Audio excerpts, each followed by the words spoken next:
In every shadow lies an untold story. In every whisper, a warning ignored. Tonight, you'll discover 10 realities where the nightmare doesn't sleep. It watches, waits, and invites you in. Do you have the courage to continue?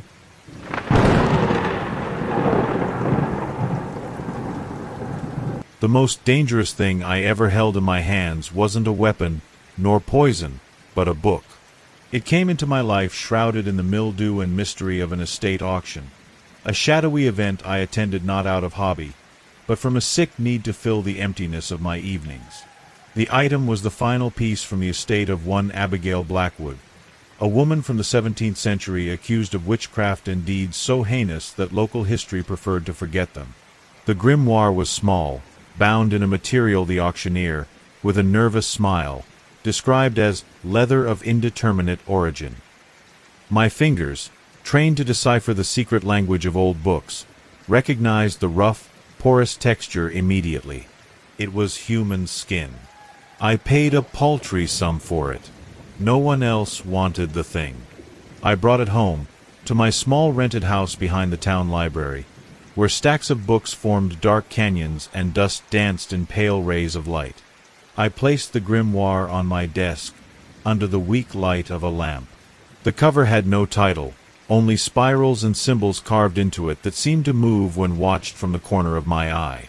That first night, I leafed through its pages filled with tight handwriting and stains of a rusty hue. The language was an archaic, nearly illegible mix of Latin and something older, something that whispered directly to the reptilian part of my brain. And then I reached the end. The last page was blank. A perfect, immaculate void that felt like an anticlimax. I closed the book, feeling a slight disappointment, and went to sleep. The church clock struck midnight, a sound I usually slept through. That night, it woke me, cutting the silence like a knife. A throbbing headache, a sudden and brutal migraine, exploded behind my eyes. I crawled to the kitchen for water, and it was then that I saw it. A faint light, a sickly green glow, was emanating from under the door to my study.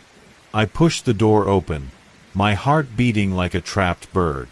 The grimoire was open on the desk, open to the last page. And on that white space, a single line of text had appeared, written in ink the color of dried blood. The line described, with a clinical and repulsive coldness, the death of old Mr. Thompson, the baker. It detailed how the fire in his oven would, inexplicably, rise and engulf him the next morning at 7:32 a.m., while he pulled out the first batch of bread. It described the smell of his burning skin, the sound of his screams muffled by the roar of the flames, the precise way his fingers would contract into carbonized claws. I closed the book, nauseated, attributing it to a feverish dream, a nightmare induced by the strangeness of the volume. The next morning, the church bells didn't chime for 8 o'clock. They rang a fire alarm. I ran to Main Street, my stomach a knot of ice. Mr. Thompson's bakery was shrouded in black smoke. The firefighters were pulling something from the charred structure, something that no longer resembled a man. The clock on the church tower showed 7:32 a.m. A chill ran down my spine, a cold that had nothing to do with the smoke or the gray morning. I wasn't having visions. I was reading a death sentence. The second night was worse. The headache returned, stronger, accompanied by a burning sensation in my own lungs. The new line in the grimoire described the death of young Rosemary, the florist, who would drown in her bathtub after slipping and hitting her head on the faucet. I felt the water, cold and invasive, filling my mouth and nostrils. I felt the panic, the blind desperation, the darkness approaching. It was as if I were connected to her, a spectator trapped in a projection room made of flesh and bone, forced to feel every second of the agony the book dictated. The next morning, they found Rosemary. I didn't go there. I didn't need to. The sight of her house, the police car parked outside, the morbid bustle of the neighbors, was confirmation enough. Paranoia began to take root in me.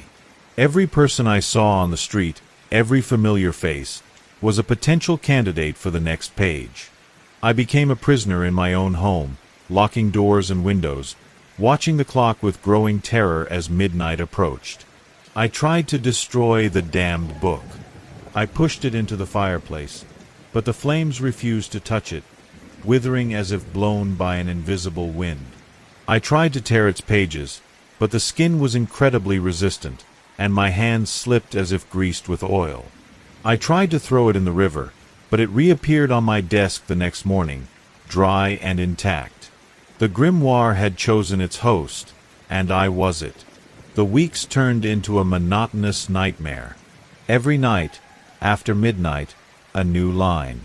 Every morning, a new death. The local papers spoke of a wave of inexplicable tragedies, a curse on our small town. I was the only one who knew the origin of the curse. I was the herald, the powerless messenger of a witch dead for centuries. My health deteriorated. The phantom pains, the visions, the guilt, it all consumed me. I saw the victims' faces in my dreams, their empty eyes accusing me. It was in this pit of despair that I began to investigate. I spent days in the library, digging through old records, diaries from the witch hunt era. I learned about Abigail Blackwood. She wasn't just a witch, she was a storyteller, a weaver of fates.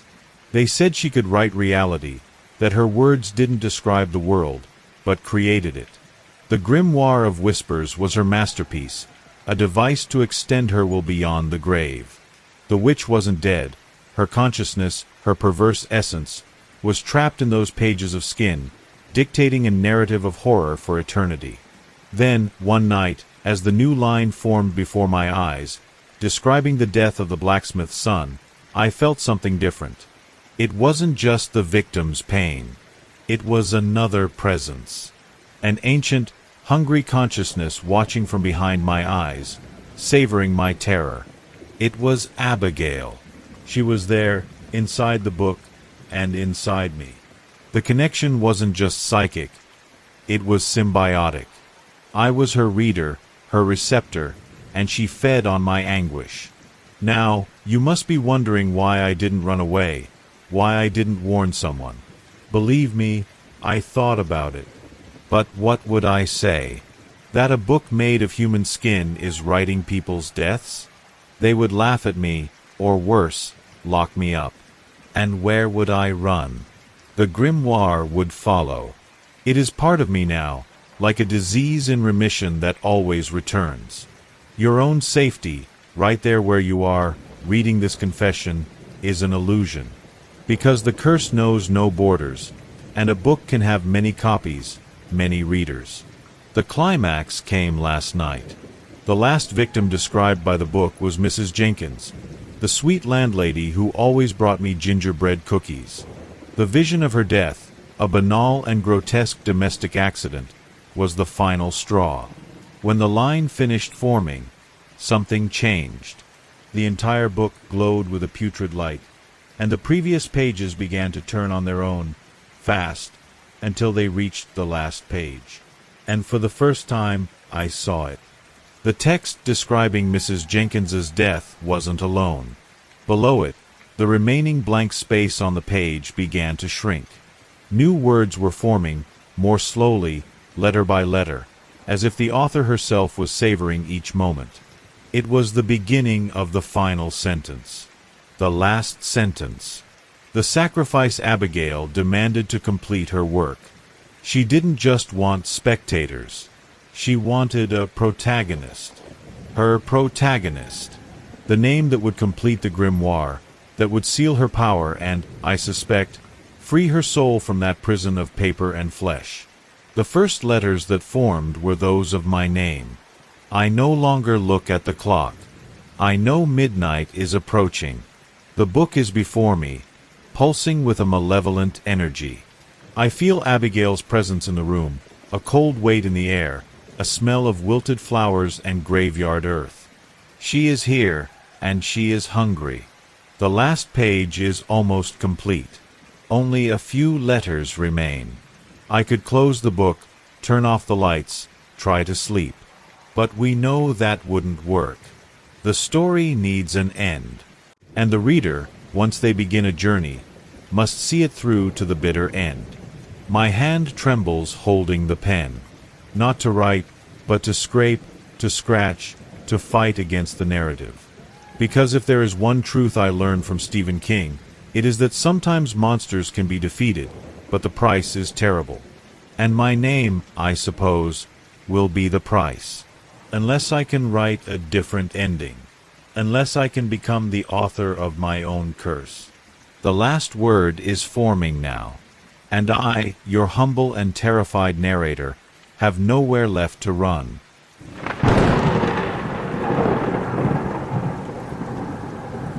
I always knew there was something deeply wrong with the autumn harvest in Raven's Hollow. It wasn't the kind of harvest celebrated with songs and abundant tables, but something whispered in low voices, with glances that slid to the ground. I arrived here 5 years ago, brought by a job that promised peace, but I found a silence pregnant with secrets. The town was isolated, surrounded by dense forests and impassable mountains, and the air always carried the smell of wet earth and something more, a metallic, sweet odor that reminded me of rust and rotting meat. The 3 elder witches were the foundation of everything. They lived in an old house at the edge of the cemetery, a wooden structure that seemed to breathe with the forest. Everyone in town treated them with a reverence mixed with fear. They ensured the crops were abundant, the winter wasn't too harsh, and illnesses stayed away. In return, every generation, they performed the autumn harvest. I saw the townspeople retreat earlier during this time, lock their doors with heavy bolts, and stare out their windows with wide, terrified eyes. In my first year, I ignored the warnings. I thought they were superstitions of simple folk. But then, on a full moon night, I heard dragging steps in my backyard. When I approached the window, I saw creatures moving in the darkness. They were humanoid figures, made of twisted branches, black earth, and white fragments that glowed in the moonlight. Bones. They moved with a dry cracking sound, and their forms seemed improvised, as if assembled in a hurry. The next morning, the blacksmith was gone. They said he tried to flee the town. They found only his bloodied shirt on the cemetery fence. I accepted the truth then, the harsh reality everyone here knows but no one discusses. The autumn harvest isn't about plants, it's about people. The witches plant fragments of their own bones in the soil of the cemetery, and from those graves, these creatures are born, these reapers of bone and flesh. They come out at night to harvest parts from the townspeople, bringing them back for the witches to regenerate. It's a sinister pact, a necessary evil for the town's prosperity. Those who rebel or try to flee become the next fertilizer, their flesh nourishing the soil for future harvests. I never accepted it. I grew up in a big city, where logic and reason ruled. Here, the darkness was tangible, and the duplicity of the townspeople disgusted me. They smiled at me during the day, but at night, they locked their doors and watched me with suspicion. They knew I was different, that I didn't belong to their silent cult. And so, I began to investigate. I spent nights in the town hall archives, digging through old records, and I discovered something that chilled my blood. My grandmother, a woman I barely knew, was from Raven's Hollow. She fled before the last harvest, and her lineage was marked. I was the missing link, the next seed to be planted. The witches knew. I felt their eyes on me, old and deep as bottomless wells. They watched me during town meetings, their thin lips curling into something that wasn't a smile. The townspeople knew too. Some looked at me with pity, others with morbid anticipation. It was as if I were in a play where everyone knew the ending except me. The planting ritual was the most bizarre event. On the Saturday before the autumn full moon, the entire town gathered in the cemetery. The witches, wrapped in black cloaks, dug 3 small graves with their own hands, their bony joints making a dry sound against the earth. Then, each one removed a fragment of bone from her body, usually a phalange or a piece of rib, with a rusty cutter that seemed to cause more pleasure than pain. They planted the fragments in the graves, whispering words in a language that wasn't human. The earth then stirred, as if something were germinating rapidly. On the night of the harvest, the creatures emerged. Twisted branches intertwined with white bones, forming limbs that dragged through the town. They didn't run, but moved with a slow, inevitable determination. I saw them from my window, their silhouettes against the night fog, and felt a cold shiver run down my spine. They visited the homes of those in the pact, collecting only what was necessary, a finger here, an ear there, but when someone was marked to be the fertilizer, nothing remained. Now, I was the marked one. And you, reading this account, might think it's just a story, something distant and safe. But let me tell you, the feeling of being hunted by something that isn't fully alive or dead is something that erodes sanity. Every sound in the night makes me shudder, every shadow in the darkness paralyzes me. And worse, I'm starting to feel a connection to those creatures. I dream of the cemetery soil, the weight of bones under the earth, and I wake with the taste of bone dust in my mouth. I tried to warn some outsiders passing through the town, but they laughed, thinking I was crazy. The town is skilled at hiding its secrets. Those who get too close to the truth simply disappear, becoming part of the local legend. I knew I couldn't flee. The roads are watched, not by humans, but by those creatures who seem to sense fear like a beacon. I decided to confront the witches. I went to their house on a rainy day, the gray sky reflecting my despair. The door was open, and inside, the air was heavy with the smell of dried herbs and decay. They were sitting around a table, their wrinkled visages like dried apples, and they welcomed me as if they had been waiting. I said I knew about my lineage, that I wouldn't allow myself to be used as seed. They laughed, a sound as dry as leaves being crushed. The oldest one said I was already planted, that my blood was theirs, and that the harvest was inevitable. That night, the creatures came for me. They didn't try to break down the door, they simply arose from the floor of my basement, their bodies of branch and bone rising like malignant trees. I ran into the forest, my heart beating like a crazed drum. The branches scratched me, the earth seemed to pull me down. I looked back and saw the town lights, knowing that every window hid a pair of eyes watching me, judging me as the price to be paid for their prosperity. Now I'm here, hidden in a damp cave, writing these words with trembling hands. I know I can't run forever. The creatures are out there, their dry steps echoing among the trees. They are patient, they know they'll find me eventually. And when they do, I'll be taken to the cemetery, my body dismembered to feed the witches, my bones planted for the next harvest. This isn't just my story, it's a warning. If you ever hear of an isolated town where the autumn harvest is a closely guarded secret, stay away.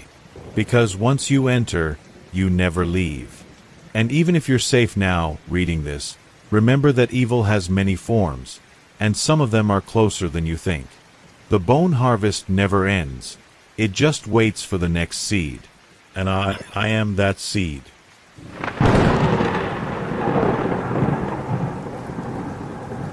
The first time I stepped into Mrs. Agatha's shop, I knew there was more there than just needles and thread.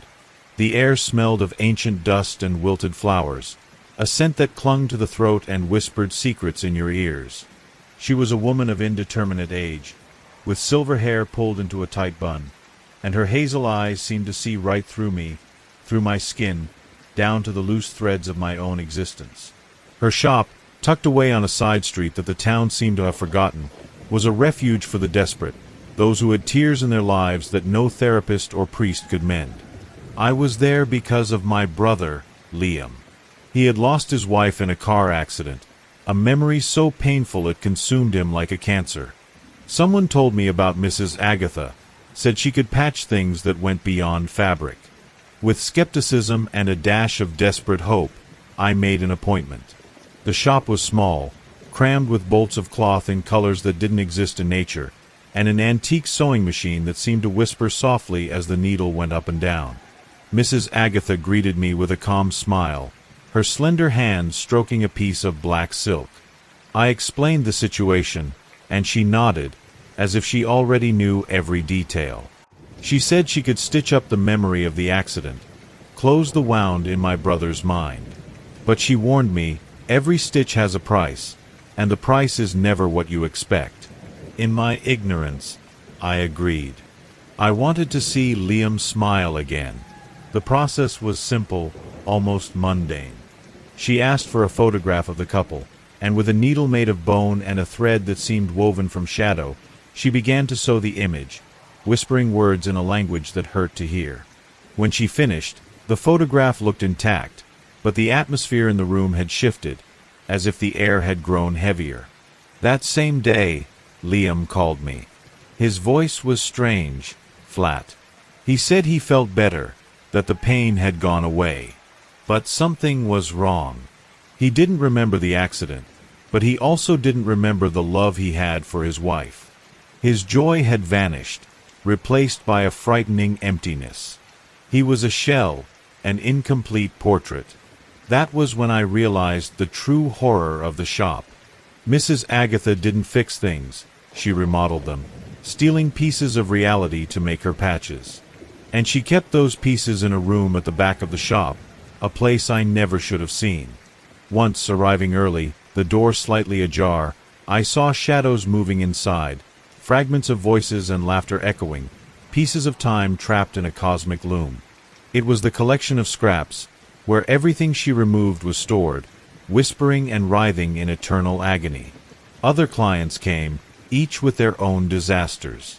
A man who wanted to stitch a lie about an affair, only to find his entire life collapsing in a cascade of paradoxes, his wife leaving him, his children not recognizing him, as if the lie had spread like a virus.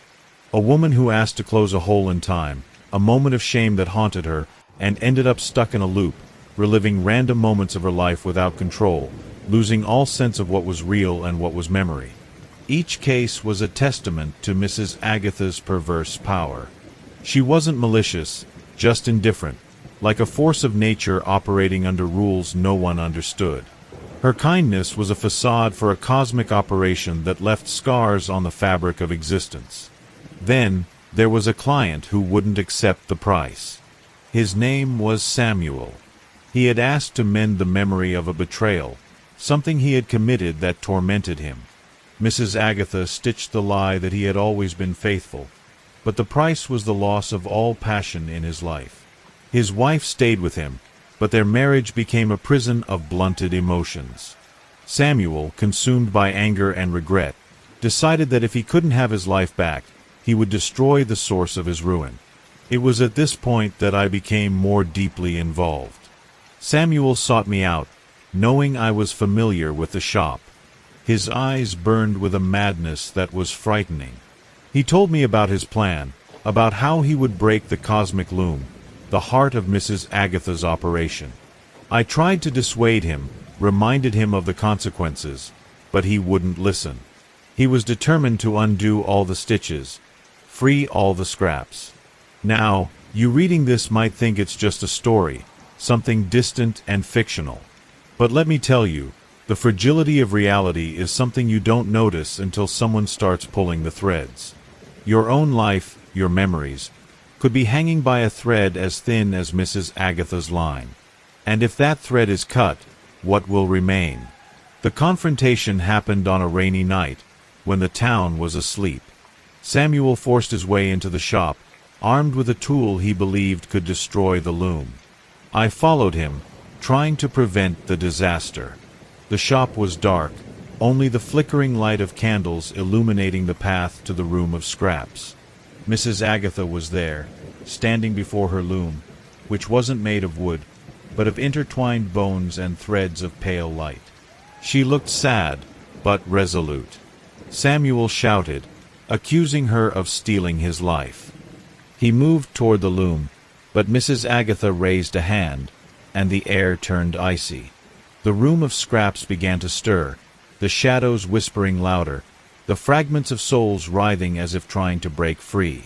Samuel struck the loom with his tool, and a sound like shattering glass filled the space, followed by absolute silence. Then, everything began to unravel. The stitches Mrs. Agatha had made over the years broke all at once. The reality around us became a mosaic of disconnected moments, memories and lies intertwining in indescribable chaos. I saw pieces of my brother's past mixing with the present, Samuel being pulled into a shadow that screamed, Mrs. Agatha herself beginning to unravel into threads of light. I tried to run, but the floor under my feet was no longer solid. It was made of scraps of time and space. The darkness enveloped me, and for a moment, I heard whispers from all the lives that had been altered, all the realities that had been distorted. When I woke up, I was back in my house, but nothing was the same anymore. People's memories shifted. The world felt unstable, like a poorly stitched fabric. Mrs. Agatha's shop vanished, but her loose stitches remain, and I feel the weight of the scraps every day, reminding me that reality is a fragile tapestry, and that some tears should never be sewn up.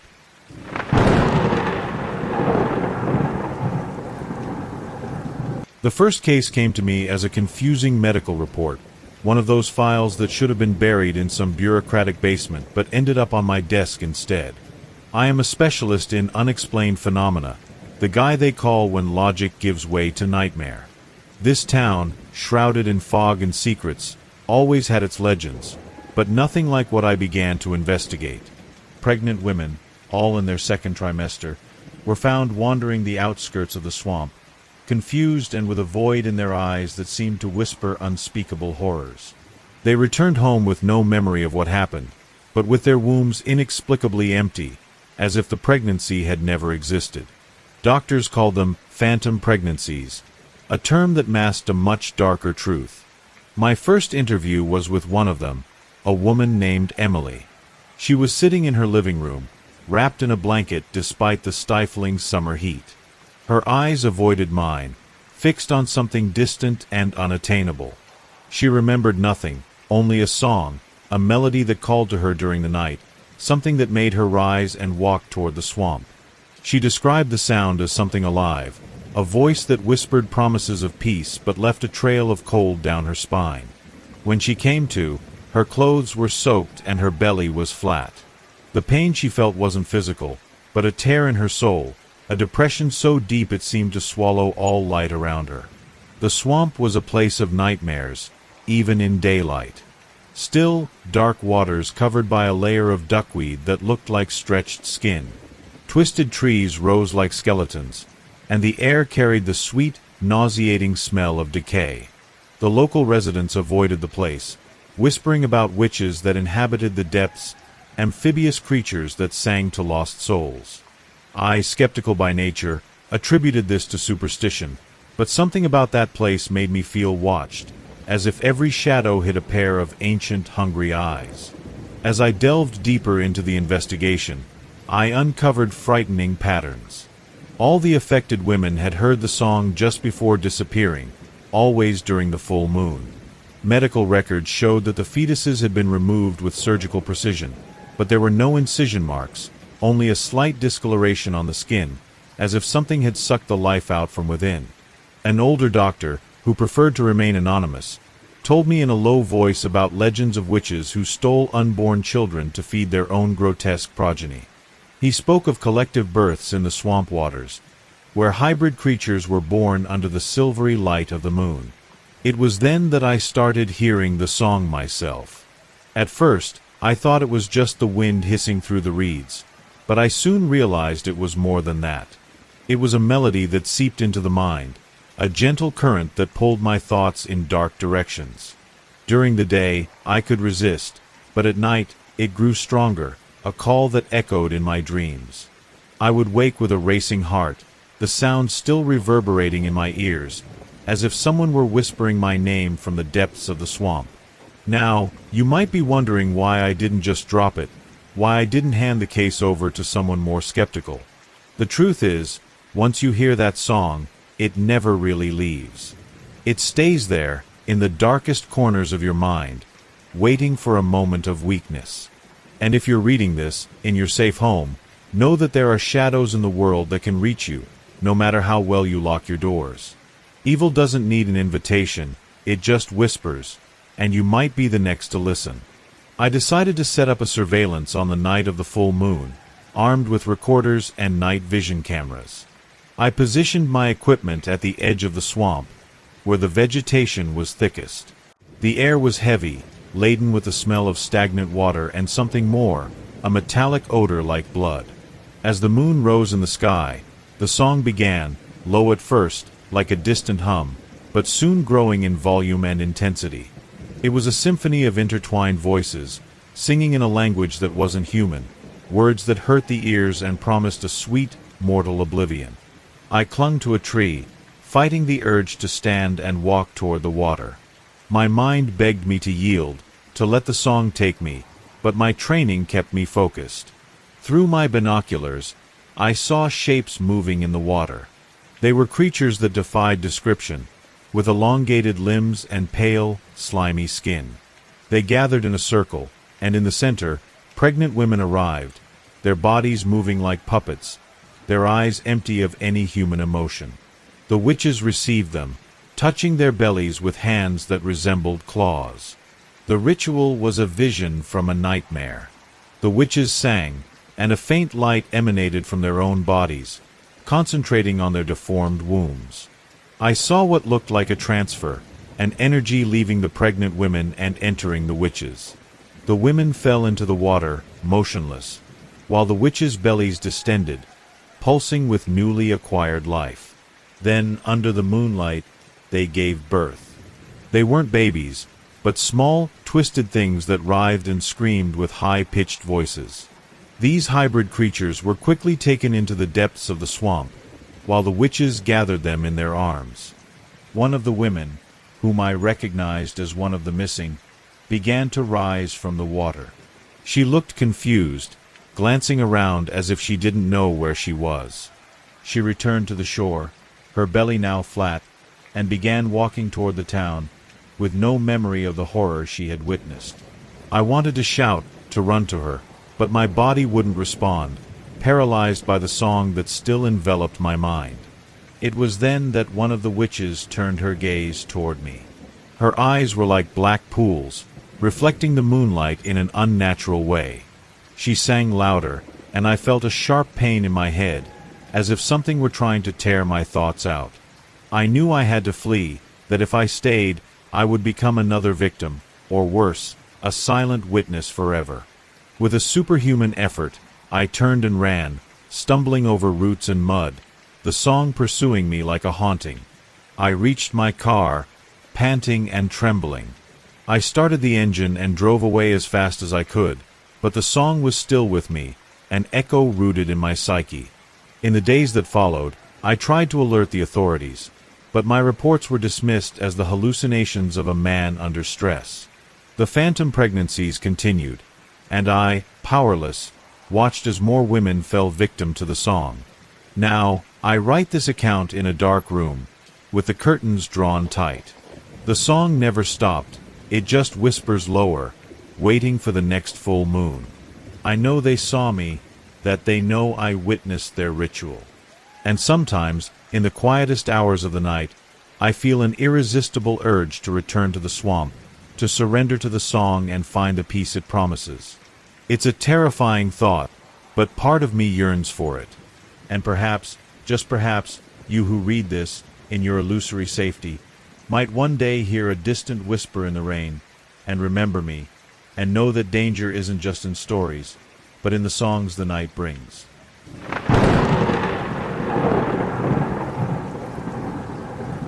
The most dangerous thing I inherited from my grandmother wasn't the old house with its shadowy corners, but a leather-bound recipe book that smelled of cinnamon and damp earth.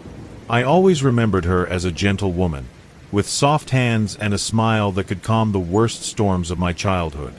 When she passed, she left me everything, including the isolated property at the edge of the woods, where the winds whispered secrets I wasn't prepared to hear. The book was in the kitchen, on the stained marble countertop, as if she knew I would find it. The first pages were innocent recipes for cakes and stews that made my mouth water just reading them. I decided to test the apple pie of happiness, a specialty she always brought to family gatherings. I followed the instructions meticulously, but I didn't pay attention to the marginal notes, scribbled in an archaic script I could barely decipher. The result was divine, an explosion of flavors I had never experienced before. I brought the pie to a dinner with friends, and everyone raved, saying it was the best thing they had ever eaten. One of them, a local chef, offered me a partnership at his restaurant after tasting a slice. I accepted, unaware that I had opened a door to hell. My rise in the culinary world was meteoric. The restaurant became famous overnight, with reservations booked solid for months. Everyone wanted to taste my creations, each one more delicious than the last. The stew of prosperity became the most requested dish, bringing a wave of good luck to those who consumed it. Customers reported promotions at work, successful investments, a constant feeling of euphoria. I felt on top of the world, adored and respected, but something began to bother me. Strange notes appeared in the book, ingredients I didn't recognize, like essence of ambition or tears of innocence. I ignored them at first, attributing them to my grandmother's superstitions, until one night, by the flickering light of a candle, I deciphered the marginal notes. They were in an ancient language, resembling corrupted Latin, and detailed the true components. The apple pie of happiness required the pinky finger of someone who died happy. The stew of prosperity needed the kneecap of an ambitious man. My throat tightened, and the sweet taste of the pie I had eaten hours before turned to ashes in my mouth. The horror consumed me slowly. I remembered visiting the cemetery with my grandmother as a child. She would always stop at a specific grave, whispering something before picking a flower. Now, I understood. She wasn't the gentle woman I had imagined, but an ancestral witch who wove spells through food. The kitchen of the house, once a place of cozy memories, now felt like a macabre laboratory. At night, I heard light footsteps, the dragging of slippers on the tile, and felt a cold presence by my side. It was her, my grandmother's spirit, guiding my hands, whispering instructions when I tried to resist. Once, I saw her reflection in the oven door, her pale visage and deep-set eyes, a crooked smile of approval as I stirred a pot. She had not departed, only changed form, and her family tradition needed to be maintained. The restaurant's customers developed a frightening dependency. They returned every week, their eyes gleaming with an unnatural hunger. If they went without my food for too long, visible changes occurred. A successful businessman, who loved the stew of prosperity, canceled a reservation and was seen days later, aged decades, his skin wrinkled and hair gone gray, as if time had accelerated for him. Others whispered of cannibalistic desires, nightmares where they devoured raw flesh. I was the source of this curse, and every dish I served was a spell of manipulation, draining the life from someone somewhere to feed another's success. Now, you reading this confession may be safe in your home, thinking this is just a story to send shivers down your spine on a rainy night. But let me tell you, the hunger I see in my customers' eyes is the same that could grow in you if you ever taste something that seems too good to be true. Dependency doesn't choose its victims. It simply corrodes, and even now, as I write, I feel the book calling me, its pages whispering recipes that promise to ease my guilt. I tried to stop. I closed the restaurant for a week, inventing an excuse about health problems. The reaction was immediate and terrifying. Crowds gathered outside, demanding their food, their faces twisted by anger and need. A man, once gentle, screamed that he would kill for a plate of my stew. Inside the house, my own health declined. My hair began to fall out, my skin lost its luster, and a constant hunger gnawed at my stomach, an uncontrollable urge to cook and eat my own creations. My grandmother appeared more frequently, her presence a cold weight in the air, reminding me that I was part of this now, that my blood carried the curse. I decided to confront the book, to burn it and all the recipes. I gathered everything in the fireplace, but the flames refused to touch it, as if an invisible force pushed them away. The pages remained intact, and my grandmother's whisper echoed in my mind, saying there was no going back, that the tradition was eternal. She showed me visions of what would happen if I stopped completely, customers aging to dust, others turning cannibal and spreading chaos, and me, wasting away in a bed, consumed by the hunger I had fed. I am trapped in a nightmare of my own making. If I continue, I am an accomplice to murder and witchcraft, feeding a cycle of horror. If I stop, I condemn hundreds of people to a slow, painful death, and myself to a worse fate. The book is open in front of me, a recipe for a new dish, the cake of redemption, which requires the heart of someone pure in spirit. My hands tremble, and the smell of cinnamon and damp earth fills the air, mixed with the ghostly scent of my grandmother. She is here, with me, and I must choose. But perhaps, just perhaps, there is a third option, a way to break the spell, even if it means sacrificing myself in the process. The hunger inside me grows, and the whisper is increasingly persuasive. What would you do in my place? Think carefully, because the next recipe might have your name written on it.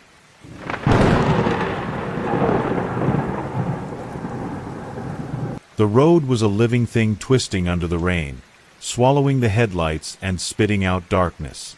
I was lost, had been driving in circles for hours, the GPS a useless piece of plastic and the gas tank a sigh away from empty. Despair was a bitter taste in my mouth, a constant companion since the inspiration to write it abandoned me, leaving behind only blank pages and the empty echo of deadlines. That's when I saw it, emerging from the mist like a fever dream, a dark wood inn with a swinging sign that read, "The Wayfarer's Rest."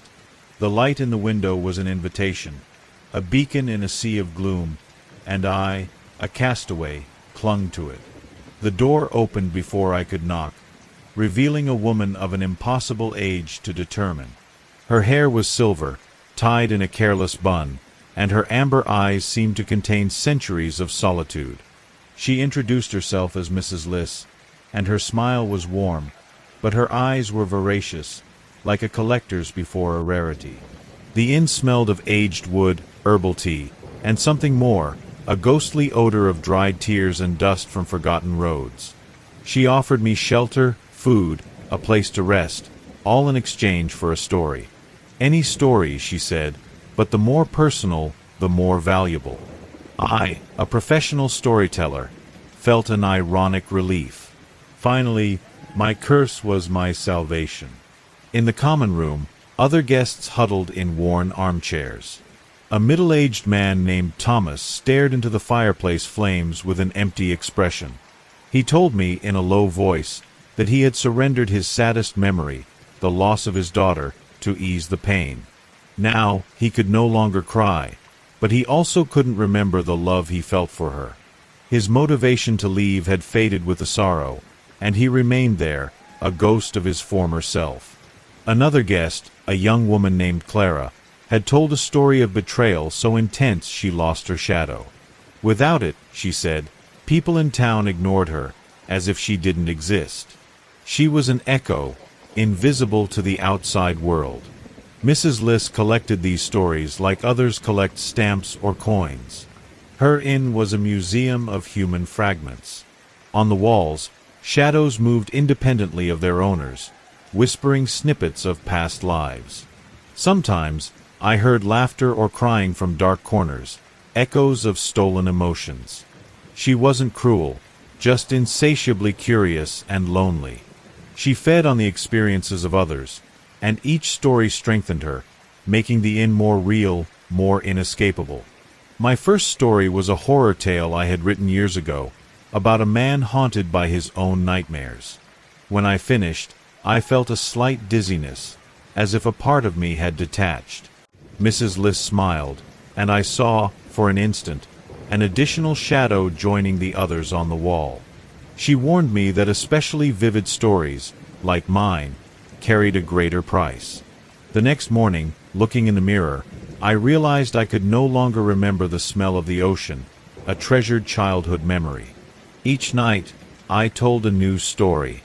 A tale about a vampire that fed on fear cost me the ability to feel true panic. A story about a lost love made the colors of the world seem more faded, as if passion had been drained from my emotional palette. I was becoming a paler version of myself, but the need to write, to tell stories, was stronger than the fear. The other guests watched me with a mixture of envy and pity, knowing I was becoming the next centerpiece of Mrs. Liss's collection. You reading this, in your comfortable chair, might think this is just a narrative, a pastime for a dark night. But let me tell you, the stories you carry, the memories that shape who you are more fragile than you imagine. And if you ever find yourself on a deserted road, with despair as your only company, remember that some doors should not be opened, and some stories should not be told. Mrs. Liss began to covet my stories in a way that frightened me. She asked for them with an undisguised hunger, and I, dependent on the refuge and the validation her attention gave me, continued to feed her collection. One day, I told a story based on my own fear of creative void, the agony of the blank page. When I finished, I looked down and did not see my shadow on the floor. A chill ran down my spine. Mrs. Liss explained, with terrifying sweetness, that shadows were reserved for exceptional tales, those that carried the core of the narrator's identity. Without my shadow, I was no longer fully human, and the world outside would begin to reject me, as it had rejected Clara. I tried to flee that same night.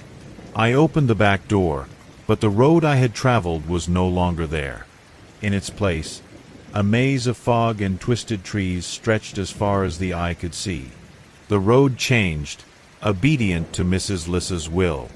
I went back inside, defeated, and she welcomed me with fresh tea, as if she knew my every step. It was then I decided that if I couldn't flee, I had to beat her at her own game. I needed a story so powerful, so unique, that she would grant me freedom. I remembered a story I had never told anyone, a secret I had carried since childhood, involving a supernatural event I witnessed that led me to become a horror writer. It was the essence of my terror, the seed of all my creativity. That night, in the common room, before Mrs. Liss and the other guests, I began to narrate.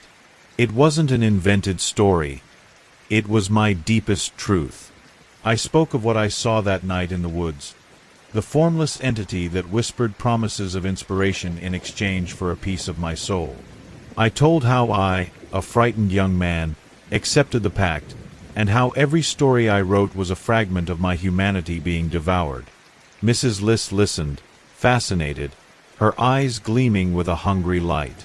When I finished, there was a profound silence. Mrs. Liss seemed moved, something I had never seen in her before. She stood up and walked to the main door. "This story," she said, "is the most valuable I have ever heard. It is not just a story, it is a confession, your soul laid bare. For this, I grant you freedom." The door opened, and outside, the familiar road stretched under the moon. But as I turned to leave, she added, "However, you did not just tell a story. You reminded me of my own loneliness, my own hunger, and for that, I will take something extra." She snapped her fingers, and I felt something detach from me, not a memory or an emotion, but something more fundamental, the ability to forget. Now, I would remember everything, every detail, every horror, forever, without the blessing of oblivion. I left the inn and walked down the road, the dawn light breaking on the horizon. I looked back, and the inn had disappeared, as if it had never existed. But I knew it was there, somewhere, waiting for the next desperate traveler. And I, now condemned to the eternal remembrance of every terror I had ever lived or imagined, carried the inn with me, in every shadow I saw, in every story I told. You may think I survived, that I won. But in a world where memories are traps and shadows are won and lost, the true prison is the one we carry inside us. And the next time you get lost, you might hear a whisper on the road, calling for a story. Think twice before you answer.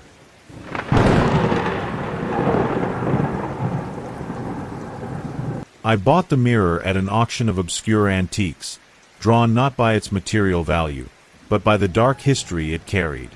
It supposedly belonged to Abigail Blackwood, one of the women accused of witchcraft in Salem and executed on the gallows in 1692. The mirror was simple, with a dark wood frame carved with symbols that seemed to whisper curses in silence. When I hung it on the wall of my study, I felt an immediate chill, as if an ancient presence were observing me from the glass. That first night, I lit a lamp and stared at my reflection, expecting to see my own fatigue as a historian obsessed with a macabre past. Instead, I saw something that wasn't me, a version of myself with empty eyes and a cruel smile, hands stained with a red I instinctively knew was blood. I closed my eyes, attributing the vision to stress, but when I opened them, the image remained, whispering my deepest secrets before fading away, leaving behind only my normal reflection, but with a shadow of malice I had never noticed. In the following days, the mirror began to consume my sanity. Every glance revealed a new distortion, an alternate self that personified my fears and regrets. I saw myself as a tyrant, shouting orders to an invisible crowd, or as a broken man, weeping in a dark corner over lost opportunities. These visions weren't static, they moved, lived, and their whispers echoed in my mind even when I stepped away from the mirror. My wife Sarah, a practical and skeptical woman, noticed my change in behavior, my habit of avoiding certain angles in the study. One day, she passed in front of the mirror while bringing me coffee, and I saw her reflection transform into a version of herself consumed by envy and bitterness, a woman I had never known, but felt was a latent possibility in her soul. She said nothing at the time, but that night, we argued over trivialities with a ferocity we had never had, and I knew the curse had spread. The contamination was real and rapid. My children, who once laughed and played in the hallway, began having nightmares, waking up screaming about monsters watching them from inside the house's mirrors. We invited friends over for dinner, hoping to normalize the atmosphere, but one of them, passing by the study, froze in front of the mirror, his visage pale with terror as he saw a version of himself betraying his family and losing everything. He left abruptly, and we later learned he had confessed an affair to his wife, destroying his marriage in a fit of guilt induced by the vision. The mirror didn't just show horrors, it provoked them, feeding on the emotional chaos it caused. I, as a historian, should have gotten rid of the thing, but a sick curiosity kept me hooked. I began researching more about Abigail Blackwood, discovering she wasn't an ordinary witch, but a woman who supposedly could manipulate people's deepest desires. The trial records mentioned a mirror she used to see the truth of souls, and that after her execution, the object disappeared, only to resurface in auctions and private collections, always leaving a trail of madness and tragedy. I realized Abigail wasn't dead, her essence was trapped in the glass, and each vision of torment strengthened her, feeding her hunger for raw emotions. Now you who are reading this account may feel safe, distant from this madness, but let me tell you, we all carry within us a dark version, a self we hide from the world and from ourselves. And if one day you come across a reflection that isn't yours, remember that the line between reality and nightmare is thinner than you think, and some doors, once opened, cannot be closed. The situation deteriorated quickly. My wife Sarah began avoiding all mirrors in the house, covering them with cloths, but it was useless, as the visions pursued her in reflective surfaces elsewhere, in windows at night, even on the phone screen when turned off. She saw a version of herself aging rapidly, losing everything she loved, and it consumed her with paralyzing anxiety. My children stopped speaking, their eyes wide with a fear they couldn't express. I myself was becoming a shell, unable to distinguish between what was real and what was reflection. In a moment of passing lucidity, I decided I needed to destroy the mirror, but every time I approached with that intention, an invisible force pushed me back, and the image in the mirror showed me committing violent acts against my family, my personal demons coming to life. The breaking point came when I entered the study one night and saw my youngest daughter Lily standing before the mirror, her hand outstretched to touch the glass. Her reflection wasn't that of a child, but of an old woman full of hatred, whispering words that made her cry.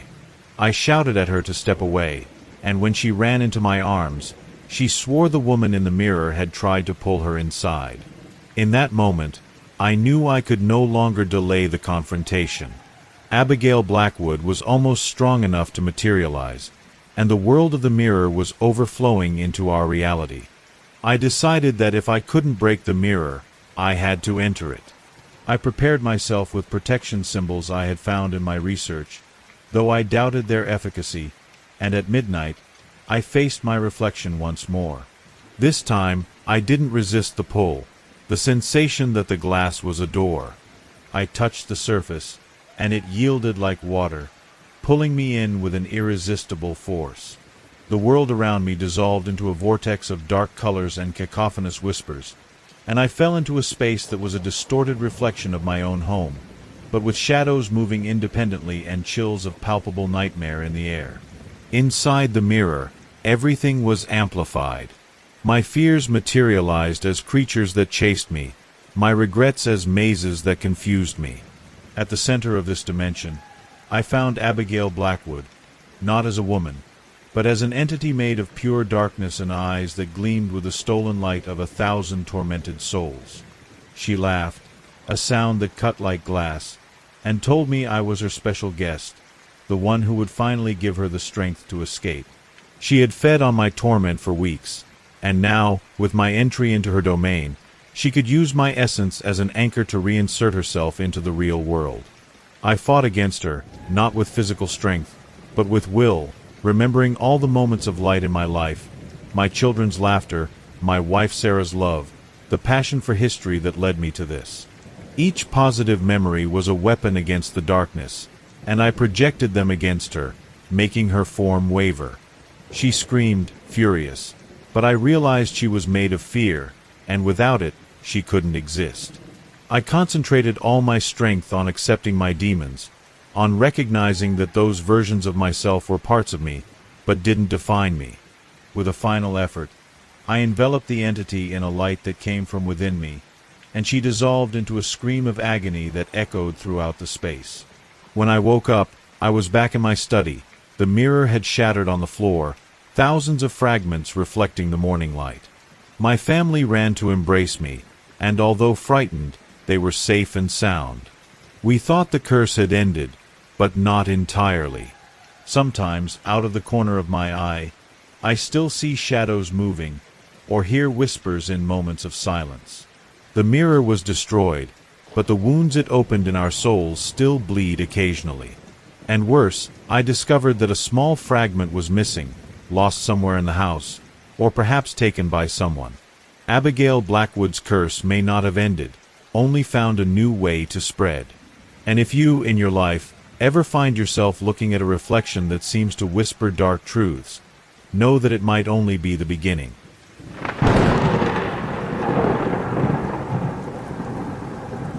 The first thing I noticed upon entering Whisperwood wasn't the silence, but the strange quality of the air, thick with a perfume of sweet decay and damp earth.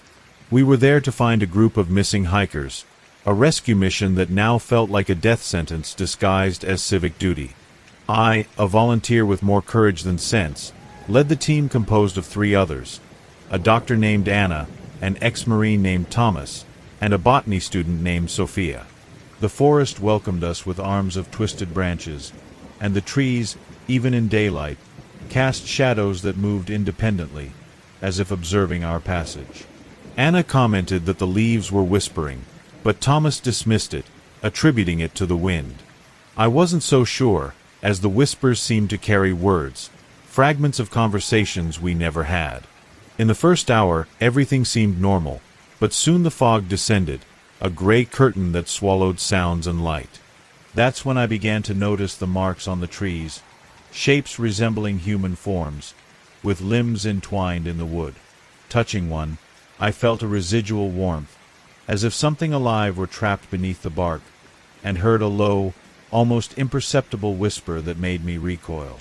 Sophia, the botanist, was fascinated, noting in her journal that the flora was unique, but I saw the terror in her eyes when she couldn't remember the name of a common species she'd studied for years. That was the beginning, the first sign we were losing more than our way. On the second day, Recent memories began to slip away like water through fingers. Thomas, who always carried a map, looked at the lines and curves as if they were hieroglyphs of a dead language. He didn't remember why we were there, and when I told him, his confused expression chilled my blood. Anna tried to keep a diary, logging each hour, but her entries became repetitive and confused, with phrases like, "I must remember who I am," crossed out and rewritten. I myself felt a growing void, as if parts of my mind were disintegrating. I remembered my childhood, but forgot what I had for breakfast, and then, in a blink, I couldn't recall my mother's visage. The psychological darkness was more terrifying than any tangible monster. Sophia, in a moment of lucidity, screamed that the trees were moving, that they were watching us with invisible eyes.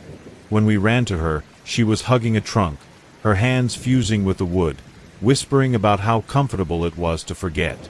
Thomas, trying to help her, couldn't remember how to use his climbing gear, and Anna cried silently, not knowing why.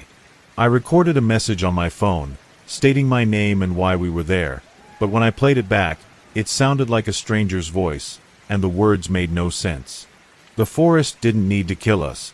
It simply dissolved us, piece by piece.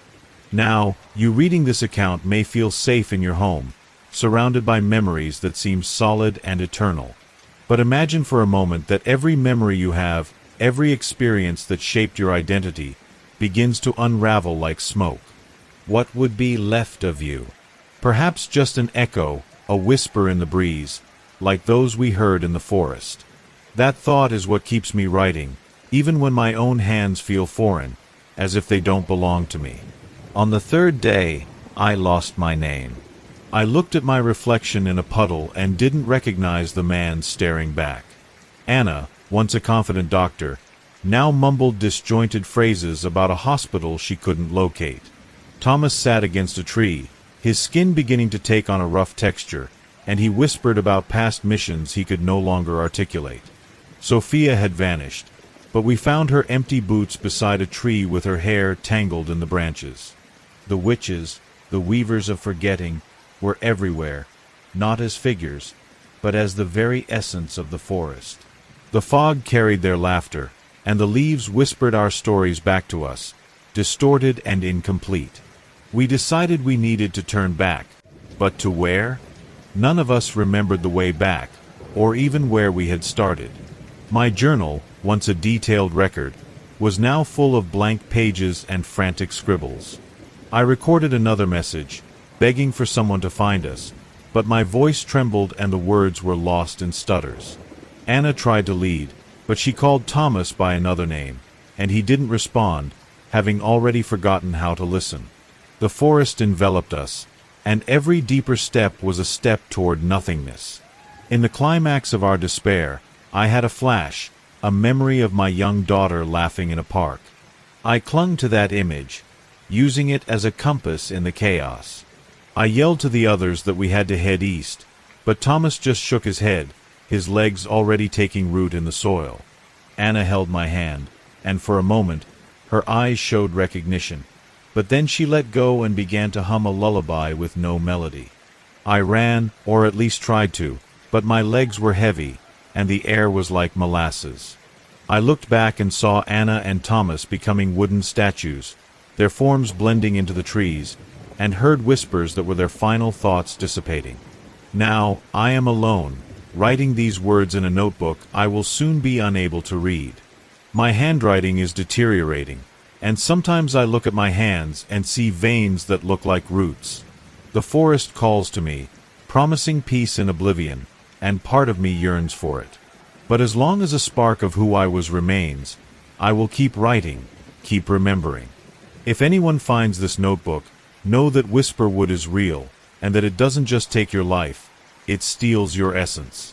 And you, in your daily journey, never underestimate the power of a memory, for it is the rope that ties us to our own existence. Perhaps I've already forgotten why I started writing, but the words flow, and that is all I have left.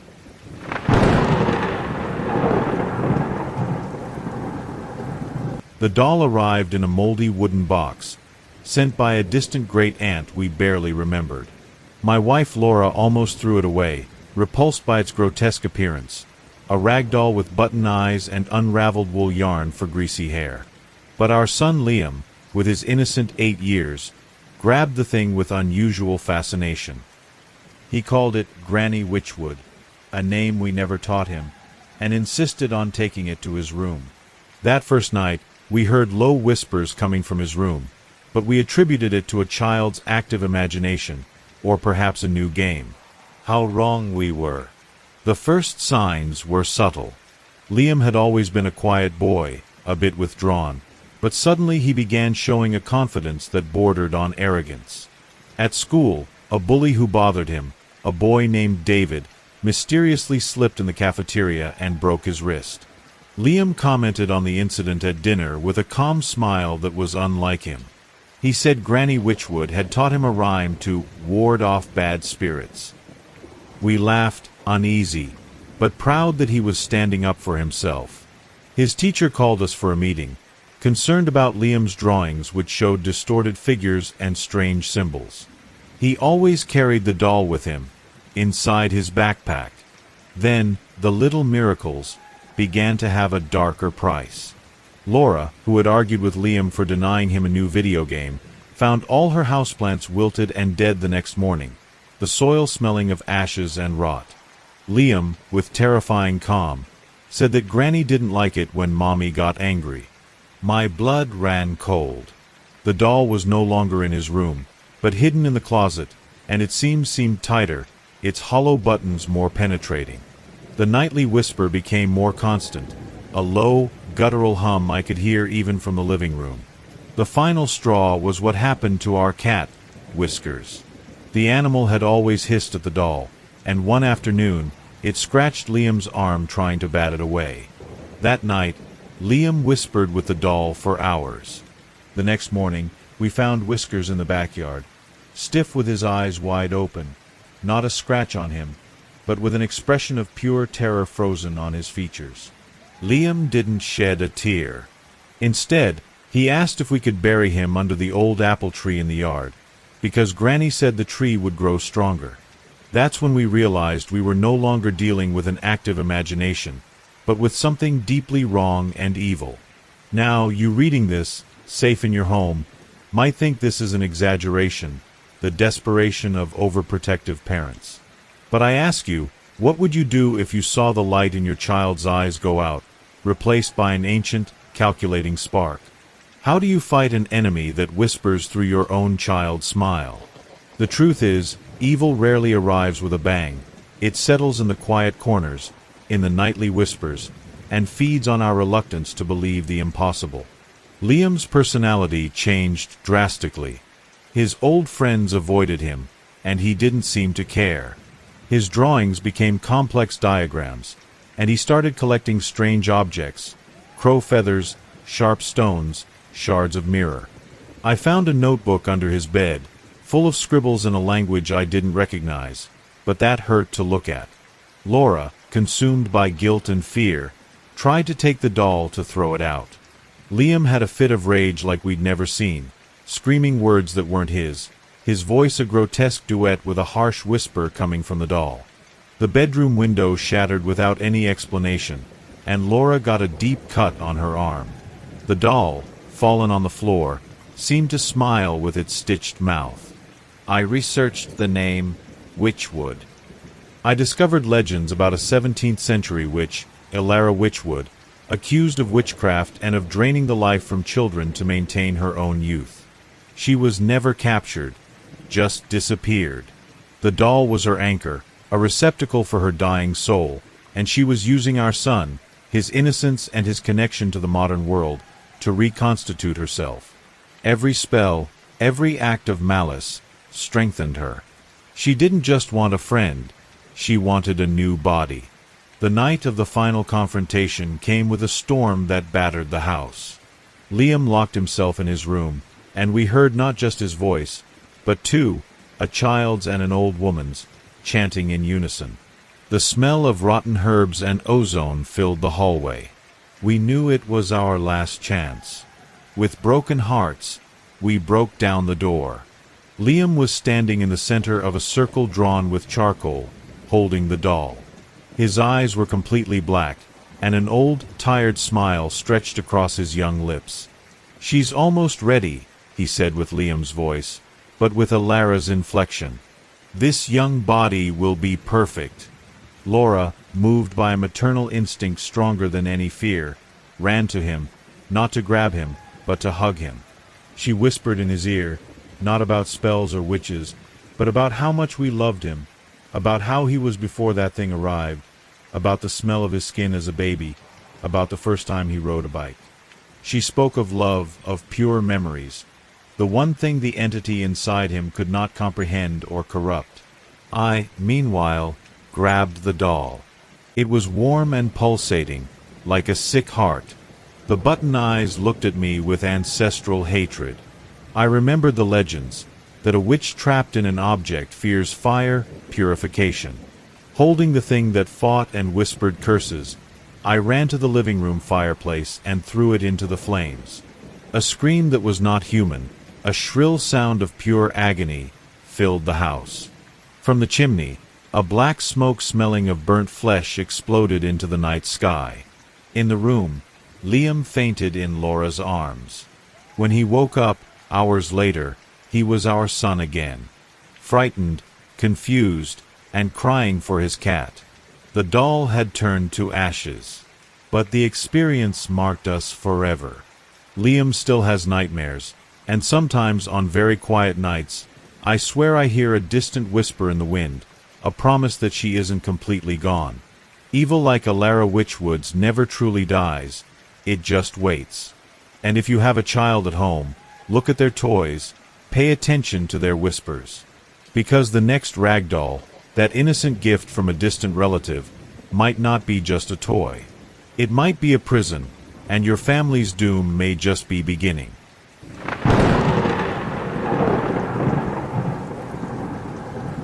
Luke's Diary, October 12th. I stumbled upon the reality show by accident, while browsing dark corners of the internet that promised forbidden secrets. The Sorcerer's Apprentice appeared as a tempting invitation, offering unlimited power to the winner. Curiosity got the better of me, and I applied, not believing I would be chosen. But here I am, in a remote location not found on any map, surrounded by strangers equally dazzled by the promise. 7 people, all with eyes gleaming with ambition, but I see the fear hidden behind their masks of confidence. The judges are 3 elderly women dressed in black, with eyes that seem to pierce the soul. Tomorrow the first challenge begins, and something tells me this won't be an innocent game. Live stream, Day 1. The host, a man with pale skin and a voice smooth as poison silk, explained the rules. We must perform rituals based on ancient texts, and the audience will vote on who must execute each task. The first challenge was to invoke a protective spirit using candles, herbs, and words in a dead language. I was chosen to begin. As I recited the incantations, the air turned icy, and the shadows in the room seemed to writhe. Nothing happened visibly, but one contestant, a woman named Isabella, refused to participate. She was taken away by production, and hours later, we learned she had died from natural causes. No one questioned it. Everyone accepted it as part of the show. I, however, felt a knot of ice in my stomach. Online forum, thread, The Sorcerer's Apprentice Episode 1. Ghost user, that death looked so realistic, the effects are amazing. Sirens, be careful, this isn't fiction. They're playing with fire. Always skeptical, of course it's fake, they just want views. Luke's Diary, October 15th. 2 contestants gone in 3 days. The second challenge involved brewing a potion with ingredients that made me nauseous, including decomposing animal parts and a liquid that smelled like old iron. The one who drank the potion, a man named Daniel, began having violent seizures and died within minutes. The cameras captured everything, and the audience applauded, commenting on the quality of the special effects. I saw the witch judge's eyes gleaming with a sinister light. and I knew it wasn't staged. I'm keeping a hidden diary. It's my only anchor to reality. I dream of whispers and shadows watching me. Live stream, Day 5. The challenge was to survive a night in a forest the locals call the Cursed Woods. The audience voted for me to perform a protection ritual in the center of a stone circle. As I drew symbols on the ground, I heard voices whispering my name, and the trees seemed to move. One contestant, Gabriel, disappeared during the night. They found his torn clothes and destroyed camera. Production said he quit, but I know that's not true. My heart races, and every breath is a struggle. Fear is becoming my constant companion. Luke's Diary, October 20th. There are only 4 of us left. I found a hidden file on production's computer, with reports of former contestants who disappeared after being eliminated. One wrote about a coven of witches using the show to find a host for a cosmic entity. The sacrifices fuel the final ritual. If this is real, I'm walking toward my own destruction. I try to plan an escape, but the doors are locked, and we're constantly watched. My only hope is to expose the truth before it's too late. I write this with trembling hands, praying someone finds these words. Now, you reading this might be comfortable in your home, watching everything as if it's entertainment. But think carefully, every click, every vote, is a signature on a death sentence.